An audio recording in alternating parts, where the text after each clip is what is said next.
Bulletin की शुरुआत हम करेंगे इंडिया गठबंधन की टूट की खबर के साथ, क्योंकि पश्चिम बंगाल की जो मुख्यमंत्री है ममता बनर्जी, उन्होंने इंडिया गठबंधन से अलग होने का ऐलान कर दिया है। तो पंजाब में कांग्रेस के खिलाफ आम आदमी पार्टी भी खुलकर सामने आ चुकी है। आम आदमी पार्टी ने ऐलान कर दिया है कि वो पंजाब में 13 की 13 सीटों पर अकेले ही लड़ेंगी।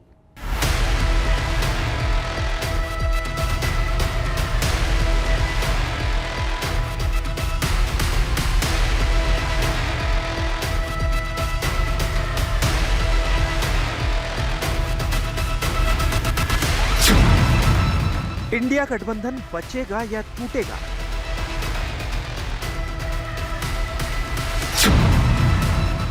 सीट शेयरिंग पर इंडिया गठबंधन में इतनी रार क्यों मची है? क्या इंडिया गठबंधन में कांग्रेस से किसी की बात नहीं बन रही? पश्चिम बंगाल में ममता बनर्जी की तरह पंजाब में आम आदमी पार्टी भी कांग्रेस से खुलकर बोल रही है। देखिए, यहाँ तो गठबंधन होने वाला नहीं है। अब सुन लीजिए भगवंत मान को। क्लियर है कि कांग्रेस के साथ नहीं जा रही। नहीं जा रही। देखो ਤੁਸੀਂ ਇੱਕ ਗੱਲ ਤਾਂ ਖੁਸ਼ ਹੋਵੋਗੇ ਨਾ, ਇਸ ਤੋਂ ਪਹਿਲਾਂ ਜਿਹੜੇ ਮੁੱਖ ਮੰਤਰੀ ਸੀ 5 ਸਾਲ 'ਚ ਇੱਕ ਜਾਂ ਦੋ ਵਾਰ ਤੁਹਾਨੂੰ ਮਿਲੇ ਨੇ।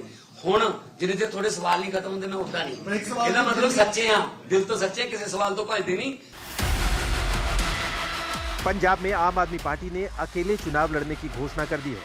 और तो और कई कदम आगे बढ़कर आम आदमी पार्टी ने पंजाब की 13 लोकसभा सीटों पर अपने 40 उम्मीदवारों के नाम की लिस्ट भी तैयार कर ली। किसी सीट पर 2 तो किसी सीट पर 4 विकल्प भी रखे गए। ਨਾ ਜੀ ਅਸੀਂ ਆਪਣੇ ਜਿਹੜੇ ਲੋਕ ਸਭਾ ਦੇ 13 ਸੀਟਾਂ ਦੇ ਜਿਹੜੇ ਸਾਡੇ ਵਲੰਟੀਅਰ ਨੇ ਜਾਂ ਜਿਹੜੇ ਸਾਡੇ ਉਮੀਦਵਾਰ ਹੋ ਸਕਦੇ ਨੇ, ਉਹਨਾਂ ਬਾਰੇ ਅਸੀਂ ਡਿਸਕਸ ਕੀਤਾ। लगभग 40 ਦੇ ਨਾਮ ਨੇੜੇ ਤੇੜੇ ਨਾਮ ਹਰ ਕੰਸਟੀਚੁਐਂਸੀ ਚੋਂ ਤਿੰਨ ਕਈਆਂ ਚੋਂ 4 ਵੀ ਨੇ, ਕਈਆਂ ਚੋਂ ਇੱਕ ਵੀ ਹੈ। ਜਿਵੇਂ ਜਲੰਧਰ ਆ ਤਾਂ ਸਿਟਿੰਗ ਹੈ ਸਾਡਾ। ਸੋ ਅਸੀਂ 40 ਕਰੀਬ ਦੇ ਨਾਮ ਅਸੀਂ ਰੱਖੇ ਨੇ। ਉਸ ਤੋਂ ਬਾਅਦ ਫਿਰ ਅੱਗੇ ਸਰਵੇ ਕਰਾਵਾਂਗੇ, ਹੋਰ ਸਰਵੇ ਲੈਵਲ ਹੋਣਗੇ। ਉਸ ਤੋਂ ਬਾਅਦ ਜੋ ਵੀ ਵਿਨਿੰਗ ਕ੍ਰਾਈਟੇਰੀਆ ਰੱਖਿਆ, ਅਸੀਂ ਪੰਜਾਬ ਨੂੰ ਜਿਤਾਉਣਾ ਹੈ। आम आदमी पार्टी ये जानते हुए सब कर रही है, जबकि कांग्रेस पंजाब में इंडिया गठबंधन के तहत 8 सीटों पर लड़ने का दावा कर रही है। पंजाब में 13 लोकसभा सीटें, जिनमें 8 कांग्रेस के सांसद हैं, और कांग्रेस इन्हीं 8 सीटों पर अपना दावा ठोक रही है। लेकिन आम आदमी पार्टी कह रही है अब पंजाब में उसकी सरकार है, माहौल अलग है। वो किसी भी कीमत पर कांग्रेस को 8 सीटें नहीं देगी। ये डिस्कशन में है। ऑब्वियसली पंजाब के केस में आप देखेंगे कि आम आदमी पार्टी की जो लोकल यूनिट है वो भी, और कांग्रेस पार्टी की लोकल यूनिट है, ये दोनों कह रहे हैं कि दोनों की तरफ से ये सुझाव है कि अलग लड़ेंगे। उसको जब भी डिस्कशन होगा, फॉर्मल डिस्कशन पे इसको डिस्कशन पे रखा जाएगा, and then we'll see how it goes. हालांकि दिल्ली में आम आदमी पार्टी और कांग्रेस के बीच सीट बंटवारे को लेकर सहमति बन गई। कांग्रेस ने दिल्ली में 5 सीटों की डिमांड की थी, लेकिन आम आदमी पार्टी के 4 और कांग्रेस के 3 सीटों पर लड़ने के संभावित फॉर्मूले पर दोनों पार्टियां राजी। लेकिन दिल्ली में बीजेपी से पार पाना आसान नहीं। 2019 लोकसभा चुनाव के नतीजे देखें तो 7 की 7 सीटों पर बीजेपी का कब्जा है। ऊपर से वोट शेयर की बात करें तो बीजेपी का वोट शेयर 56.9%, कांग्रेस का वोट शेयर 22.6% और आम आदमी पार्टी का वोट शेयर 0.1%। दिल्ली में आपका वोट शेयर ना के बराबर है, इसलिए दिल्ली में तो स्मार्ट गेम खेल रही है और पंजाब में कांग्रेस को ठेंगा दिखा रही है। गुजरात की 26 लोकसभा सीटों में से आम आदमी पार्टी 2 सीटों पर लड़ने के लिए राजी है, जबकि हरियाणा की 10 सीटों में से कांग्रेस आपको एक भी सीट देने के पक्ष में नहीं है। इस तरह से सीट शेयरिंग का पेच पूरी तरह से फंसा हुआ है। सीट शेयरिंग को लेकर यूपी और महाराष्ट्र में भी कुछ फॉर्मूला निकल कर आया नहीं है। अब सवाल यह है कि कांग्रेस के साथ पश्चिम बंगाल में ममता गठबंधन करेंगी नहीं, पंजाब में आम आदमी पार्टी कांग्रेस के साथ गठबंधन करेगी नहीं, और यूपी में अखिलेश यादव भी कांग्रेस के सीट शेयरिंग वाले फॉर्मूले पर राजी नहीं। महाराष्ट्र में भी उद्धव गुट की सीटों वाली डिमांड कांग्रेस के हिसाब से ज्यादा है। बिहार में भी नीतीश को लेकर अलग ही राजनीति चल रही है। जेडीयू भी अपनी शर्त रख चुकी है। 7 महीने गठबंधन को बने हुए हो गए हैं। 23 जून को पटना में इंडिया गठबंधन की पहली बैठक हुई थी और अभी तक गठबंधन का नाम इंडिया रखे जाने के अलावा कुछ भी नहीं हुआ। बातें तो बहुत बड़ी बड़ी की गई। इंडिया वाले मोदी को हरा देंगे, विपक्ष के पूरे 28 दल एक साथ हैं। अब सीट शेयरिंग को लेकर इंडिया गठबंधन में तगड़ी रार मची हुई है। सवाल यही है कि क्या इंडिया गठबंधन टूटेगा या बचेगा। इंडी गठबंधन का ढांचा लगातार ध्वस्त किया जा रहा है उन्हीं के लोगों के द्वारा और लगभग अंतिम संस्कार की स्थिति आ चुकी है, क्योंकि दिन में एक नहीं दो गहरे जख्म, दो गहरे झटके पड़ रहे हैं। पहले ममता दीदी ने कहा कि मैं कांग्रेस के साथ नहीं लड़ूंगी, मैं लेफ्ट के साथ नहीं लड़ूंगी, मैं अकेले लड़ूंगी वेस्ट बंगाल में। और अब पंजाब के मुख्यमंत्री भगवंत मान ने कहा कि 13 की 13 सीटों पर आम आदमी पार्टी अकेली लड़ेगी। और देखे ना, एक थी कांग्रेस कहा था, कांग्रेस ने सामने कहा था कि एक था जोकर। बंगाल में अधीर रंजन चौधरी जी ने क्या क्या नहीं कहा ममता दीदी को। इसी प्रकार से महाराष्ट्र में संजय बनाम संजय, कांग्रेस बनाम उद्धव सेना। इसी प्रकार से केरल में कांग्रेस बनाम लेफ्ट चल रहा है। उत्तर प्रदेश में भी अखिलेश यादव सीटें देने को तैयार नहीं है। आपको बता दें कि इंडिया गठबंधन को बचाए रखने के लिए ममता बनर्जी ने कांग्रेस को एक बहुत बड़ी सलाह दी। जितनी भी क्षेत्रीय पार्टियां हैं उनसे कुछ मत कहो, उनके राज्य में इलेक्शन उनके ऊपर ही छोड़ दो। तो क्या कांग्रेस ममता बनर्जी की सलाह को मानेगी? लेकिन ममता ने इंडिया गठबंधन में कांग्रेस को जोर का झटका बहुत जोर से दे दिया। आज तक के लोग पंजाब में लोकसभा की 13 सीटों में से 8 सीटों पर कब्जा है कांग्रेस का और इस बार भी कांग्रेस पंजाब में 8 सीटें ही मांग रही है। लेकिन आम आदमी पार्टी बदले हुए सियासी माहौल का हवाला देकर इस फॉर्मूले पर तैयार नहीं है। अब सवाल यह है कि सीट शेयरिंग पर इतनी रार मची हुई क्यों है? आखिर अब तक कोई फॉर्मूला क्यों नहीं निकल पाया है? इस रिपोर्ट के जरिए जानिए। सूत्र बताते हैं कि कांग्रेस पंजाब में ज्यादा सीटों की मांग कर रही थी, जबकि आम आदमी पार्टी उतनी सीटें कांग्रेस को देने के लिए तैयार नहीं थी। और अब साफ हो गया है कि पंजाब में कांग्रेस और आम आदमी अलग अलग तरीके से चुनाव लड़ेंगे। वैसे अगर आम आदमी पार्टी की बात करें तो आम आदमी पार्टी के नेतृत्व ने शायद पहले से ही तय कर लिया था, क्योंकि पंजाब में आम आदमी पार्टी इस वक्त सबसे ज्यादा बहुमत रखती है। और 2022 में जो विधानसभा चुनाव हुए थे उसमें आम आदमी पार्टी को 42% से ज्यादा मत प्रतिशत हासिल हुआ था। आम आदमी पार्टी एक तरफ जहां बहुत सशक्त पार्टी के रूप में उभरी, वहीं कांग्रेस का मत प्रतिशत घटकर सिर्फ 23% रह गया था और शिरोमणि अकाली दल 18% तक लुढ़क गया। एक तरफ जहां बाकी पार्टियों का मत प्रतिशत घट रहा है, आम आदमी पार्टी का मत प्रतिशत बढ़ा।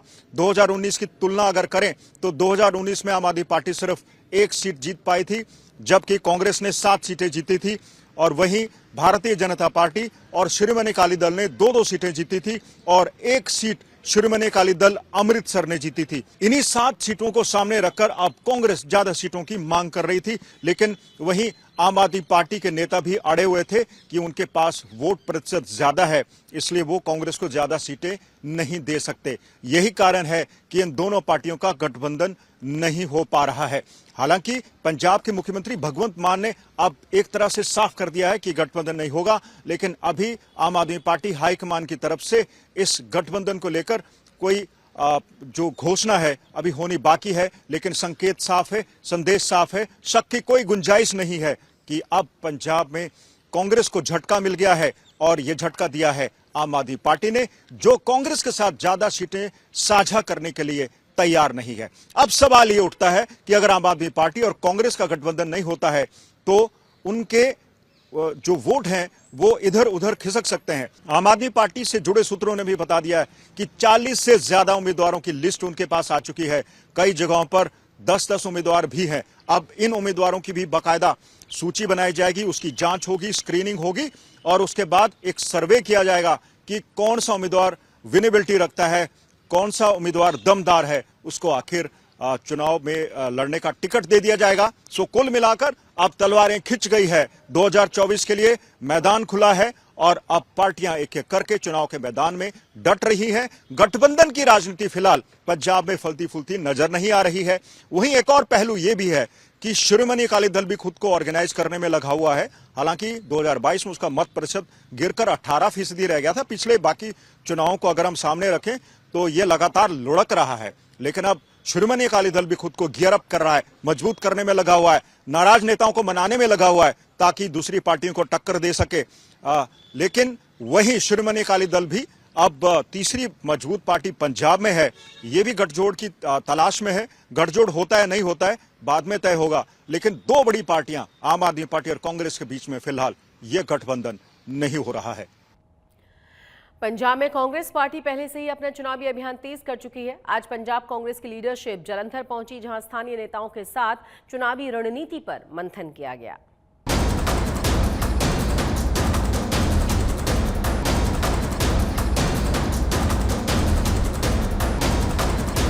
पंजाब में कांग्रेस पार्टी लोकसभा चुनाव की तैयारियों में जुटी है।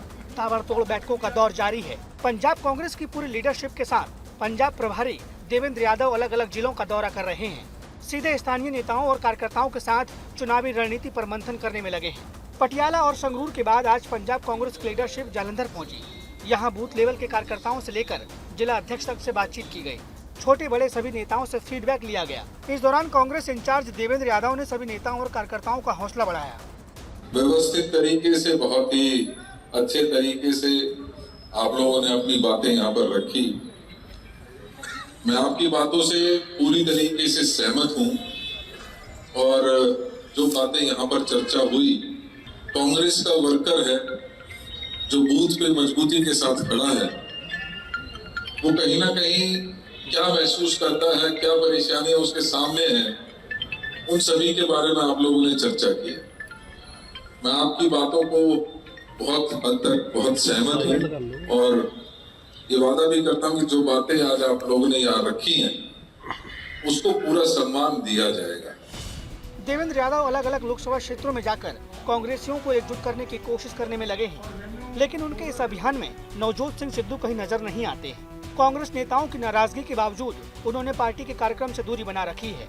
जब नवजोत सिंह सिद्धू के बारे में देवेंद्र यादव से सवाल किया गया तो वो सवाल को टाल गए, लेकिन प्रताप सिंह बाजवा ने सिद्धू का नाम लिए बिना एक बार फिर उन पर निशाना साधा।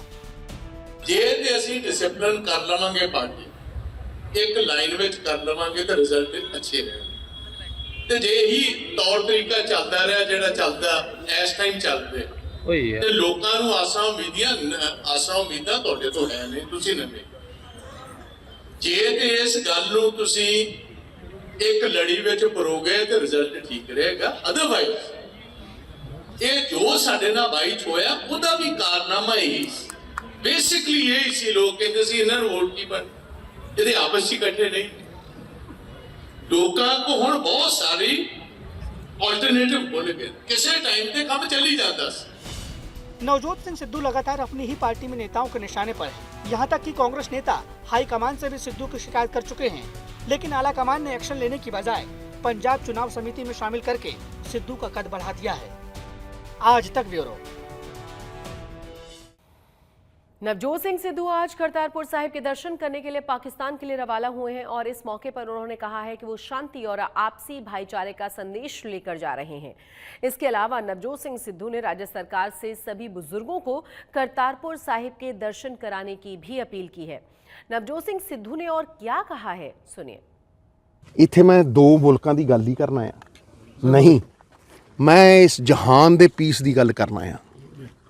इस जहान दे पीस ऑफ द वर्ल्ड। अज तुसी देखो यूक्रेन की जंग चल रही है रशिया नाल, और कई बार छोटी जी चिंगियारी जंगल जला के राख कर देती।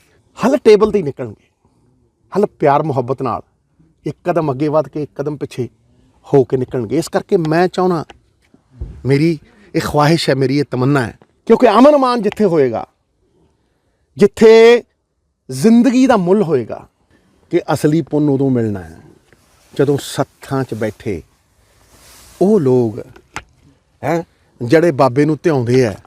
किसी दी अख च मोतिया उतरिया, किसी तो तुरिया नहीं जाता, जदों सरकारां उन्हां नूं लिया के इत्थे मत्था टिका देणगीआं। फीस फ्री हो जाएगी, मतलब फीस ते भाई फीस जड़े 50-60 हज़ार करोड़ खाई तुरी जाते है, वो चो 5 करोड़ रुपया ला के गरीब गुरबे नूं दर्शन करा देण। जिहड़ी सच्ची गल है तो अच्छी गल है।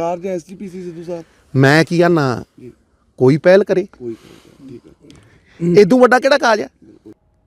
गणतंत्र दिवस के मौके पर हर साल की ही तरह इस साल भी पंजाब पुलिस अलर्ट पर है।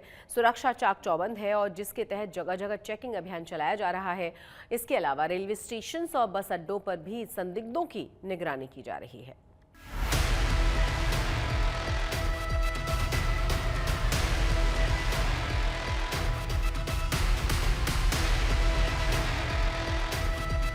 गणतंत्र दिवस से पहले पंजाब पुलिस अलर्ट मोड में नजर आ रही है। सुरक्षा व्यवस्था चाक चौबंद की जा रही है। शहर शहर चेकिंग अभियान चलाया जा रहा है और हर संदिग्ध गतिविधि पर पुलिस की पैनी नजर है। ये तस्वीर पंजाब के सबसे संवेदनशील जिलों में से एक पठानकोट की है। यहाँ पुलिस और बीएसएफ के जवानों ने भारत पाकिस्तान बॉर्डर से सटे इलाकों में सर्च ऑपरेशन चलाया। इस दौरान पुलिस और बीएसएफ के जवानों ने संवेदनशील घरों में जाकर जांच पड़ताल की, साथ ही लोगों के पहचान पत्रों की भी जांच की। इस सर्च ऑपरेशन का मकसद लोगों की सुरक्षा और जिले में शांति बनाए रखना है। ਅੱਜ ਬਾਰਡਰ ਦੇ ਏਰੀਏ ਤੇ ਆਪਾਂ ਸਰਚ ਆਪਰੇਸ਼ਨ ਕਰ ਰਹੇ ਨੇ। ਤੁਸੀਂ ਦੇਖ ਰਹੇ ਹੋ ਸਾਰੀ ਬੀਐਸਐਫ ਦੀ ਵੀ ਸਾਡੇ ਕੋਲ ਫੋਰਸ ਆਈ ਹੈ ਤੇ ਸਾਡੇ ਪੰਜਾਬ ਪੁਲਿਸ ਦੀ ਵੀ ਹੈ। ਅਸੀਂ ਜਿੰਨੇ ਵੀ ਇੱਥੇ ਗੁਜਰਾਂ ਦੇ ਡੇਰੇ ਹੋਰ ਪਿੰਡ ਨੇ ਜਿੱਥੇ ਕ੍ਰਿਮੀਨਲ ਬੰਦੇ ਹੋ ਸਕਦੇ ਆ ਉਹ ਸਰਚ ਕਰਾਂਗੇ। ਜੋ ਵੀ ਚੀਜ਼ ਸਰਚ ਤੋਂ ਬਾਅਦ ਮਿਲੇਗੀ ਉਸ ਤੋਂ ਬਾਅਦ ਤੁਹਾਨੂੰ ਦੱਸਿਆ ਜਾਏਗਾ। ਇਸ ਨਹੀਂ 26 ਜਨਵਰੀ ਦੇ ਕਰਕੇ ਜਿਹੜੀ ਹੈ ਸਾਰਾ ਅਲਰਟ ਚੱਲ ਰਿਹਾ ਤੇ ਇਸ ਕਰਕੇ ਜਿਹੜੇ ਸਰਚ ਆਪਰੇਸ਼ਨ ਹੋ ਰਹੇ ਨੇ ਸਿਟੀਆਂ 'ਚ ਵੀ ਹੋ ਰਹੇ ਨੇ, ਆਪਣੇ ਰੂਰਲ ਏਰੀਆ 'ਚ ਵੀ ਹੋ ਰਹੇ ਨੇ ਤੇ ਆਪਣੇ ਨਾਕੇ ਵੀ ਲੱਗੇ ਹੋਏ ਨੇ, ਗੱਡੀਆਂ ਦੀ ਚੈਕਿੰਗਾਂ ਵੀ ਹੋ ਰਹੀ ਨੇ ਤੇ ਇਹ ਸਾਰਾ ਜਿਹੜਾ ਸਾਡੇ ਐਸਐਸਪੀ ਸਾਹਿਬ ਦੇ ਹੁਕਮਾਂ ਅਨੁਸਾਰ ਤੇ ਡੀਜੀਪੀ ਪੰਜਾਬ ਵੱਲੋਂ ਕਰਾਇਆ ਜਾ ਰਿਹਾ ਹੈ। अमृतसर में भी पुलिस अलर्ट मोड पर नजर आ रही है। जगह जगह पुलिस के जवान मुस्तैद हैं। यहाँ पुलिस ने रेलवे स्टेशन पर चेकिंग अभियान चलाया, यात्रियों के सामान की चेकिंग की और संदिग्ध लोगों से पूछताछ भी की। 26 जनवरी ਦੇ ਸੰਬੰਧ ਵਿੱਚ ਅਫਸਰਾਂ ਦੇ ਦਿਸ਼ਾ ਨਿਰਦੇਸ਼ ਅਨੁਸਾਰ ਲਗਾਤਾਰ ਜਿਹੜੀ ਆ ਉਹ ਚੈਕਿੰਗ ਜਿਹੜੀ ਕੀਤੀ ਜਾ ਰਹੀ ਆ ਤੇ ਮੁਸਾਫਰਾਂ ਨੂੰ ਹਰ ਪੱਖੋਂ ਤਰਜੀਹ ਦੇ ਕੇ ਉਹਨਾਂ ਨੂੰ ਵਾਇਰ ਕਰਵਾਇਆ ਜਾ ਰਿਹਾ ਕਿ ਕੋਈ ਚੀਜ਼ ਸ਼ੱਕੀ ਮਿਲਦੀ ਆ ਜਾਂ ਕੋਈ ਵੀ ਸਮਾਨ ਪਿਆ ਕਿਤੇ ਮਿਲਦਾ ਜਾਂ ਰੇਡੀਓ ਟਰਾਂਜਿਸਟਰ ਵਗੈਰਾ ਕੁਝ ਵੀ ਤੇ ਉਹ ਜਿਹੜਾ ਫੌਰਨ ਇਤਲਾਹ ਜੀਆਰਪੀ ਜਾਂ ਪੰਜਾਬ ਪੁਲਿਸ ਜੀਆਰਪੀ ਨੂੰ ਦੇਵੇ। ਸਾਡੇ ਵੱਲੋਂ ਜੀਆਰਪੀ ਦੇ ਤਕਰੀਬਨ 26 ਬੰਦੇ ਇੱਕ ਡਿਊਟੀ ਦੇ ਵਿੱਚ ਹੁੰਦੇ ਆ, ਲੇਕਿਨ ਉਹਨਾਂ ਵਾਸਤੇ ਇੱਕ ਅਲੱਗ ਟੀਮ ਵੀ ਬਣਾਈ ਗਈ ਆ ਕਿ 10 ਬੰਦੇ ਜਿਹੜੇ ਰਿਜ਼ਰਵ ਵਿੱਚ ਰੱਖੇ ਗਏ ਨੇ। देश में गणतंत्र दिवस की तैयारियां जोर शोर से जारी है। इस राष्ट्रीय पर्व के लिए पंजाब पुलिस भी सुरक्षा के पुख्ता बंदोबस्त करने में जुटी है ताकि देश के दुश्मनों के नापाक मंसूबों को नाकाम किया जा सके। पठानकोट से पवन सिंह और अमृतसर से अमित शर्मा के साथ आज तक ब्यूरो। पंजाब, चंडीगढ़ समेत पूरे उत्तर भारत को फिलहाल ठंड से राहत मिलने के आसार नहीं है। कोहरे और शीतलहर से लोगों का बुरा हाल है। मौसम विभाग का मानना यह है कि आने वाले दिनों में मौसम में तब्दीली का कोई भी अनुमान नहीं है।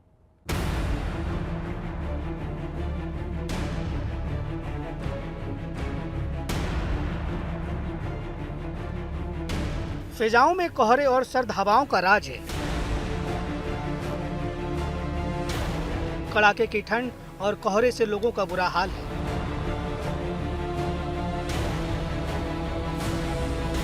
पंजाब और चंडीगढ़ में शीतलहर रिकॉर्ड बना रही है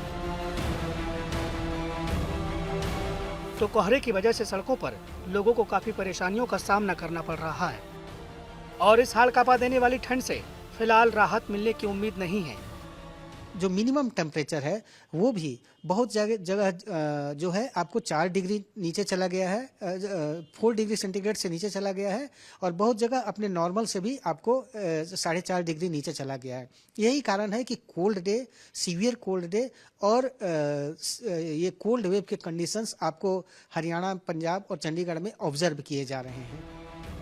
हर साल जनवरी में आमतौर पर 1 से 7 दिन तक बारिश होती है, लेकिन इस बार जनवरी खत्म होने को है, लेकिन अच्छी बारिश की उम्मीद अभी भी नहीं है। जहां तक कड़ाके की ठंड की बात है तो पंजाब और हरियाणा में 5 से 6 दिनों के बाद थोड़ी राहत मिल सकती है। अगले 4-5 दिनों तक इससे राहत बिल्कुल नहीं मिलने वाली है। लोगों को घने कोहरे के लिए, बहुत घने कोहरे के लिए और ठंडे दिन के लिए, बहुत ठंडे दिन के लिए और शीतलहर के लिए मानसिक रूप से तैयार रहना पड़ेगा। इससे आपको एटलीस्ट अगले 3-4-5 दिनों तक राहत नहीं मिलने वाली है। मौसम विभाग ने आने वाले 48 घंटे तक पंजाब, हरियाणा और चंडीगढ़ में ठंड के लिए रेड अलर्ट जारी किया है। घने कोहरे और कड़ाके की सर्दी का सितम जारी है। न्यूनतम और अधिकतम तापमान भी गोते मार रहा है। फिलहाल मौसम विभाग ने आने वाले 24 घंटों तक पंजाब, हरियाणा और चंडीगढ़ में रेड अलर्ट है उसकी चेतावनी दी है। वहीं पर अगर हम बात करें स्कूल की तो हरियाणा और चंडीगढ़ में 27 जनवरी तक जो स्कूल है वो ठंड और घने कोहरे की वजह से बंद कर दिए गए हैं। फिलहाल आपको बता दें कि आने वाले एक हफ्ते तक भी इसी तरह से जो मौसम है वो ठंडा रहने वाला है, क्योंकि मौसम विभाग के अनुसार सूखी ठंड ही लोगों को आने वाले दिनों में और सताएगी। भटिंडा में भी ठंड और कोहरे से बुरा हाल है। लोगों को कहीं आने जाने में मुश्किलों का सामना करना पड़ रहा है। सड़कों पर गाड़ियां रेंगती नजर आ रही है तो ट्रेनें भी लगातार देरी से चल रही है। देख लो बठिंडा में कितनी ठंड बढ़ती जा रही है और कोहरा बढ़ता है। काम करने वाले आदमी है तो इसीलिए काम में भी बहुत ज्यादा मुश्किल आती है। बस लोहड़ी के बाद देख लो, लोहड़ी के बाद तो थोड़ा कम होना चाहिए, लोहड़ी के बाद फिर भी ज्यादा बढ़ गया है। ठंड ਦੇ ਵਿੱਚ ਐਕਸੀਡੈਂਟ ਹੋਣ ਦਾ ਵੀ ਡਰ ਹੈ। ਧੁੰਦ ਬਹੁਤ ਜ਼ਿਆਦਾ ਹੈਗੀ ਤੇ ਬੱਚੇ ਠੂਠੂਰ ਕਰਦੇ ਜਾਂਦੇ, ਛੋਟੇ ਛੋਟੇ ਬੱਚੇ ਹੈਗੇ, ਘਰੇ ਵੀ ਕੰਮ ਕਰਨਾ ਬਹੁਤ ਮੁਸ਼ਕਿਲ ਹੈ। ਲੇਡੀਜ਼ ਤੱਕ ਪਾਣੀ ਦੇ ਵਿੱਚ ਕੱਪੜੇ ਧੋਣੇ। मौसम विभाग का मानना है कि इस बार वेदर पैटर्न बदला हुआ है, लिहाजा कड़ाके की ठंड का दौर आधे फरवरी तक जारी रह सकता है। चंडीगढ़ से ललित शर्मा और भटिंडा से कुणाल बंसल के साथ आज तक ब्यूरो।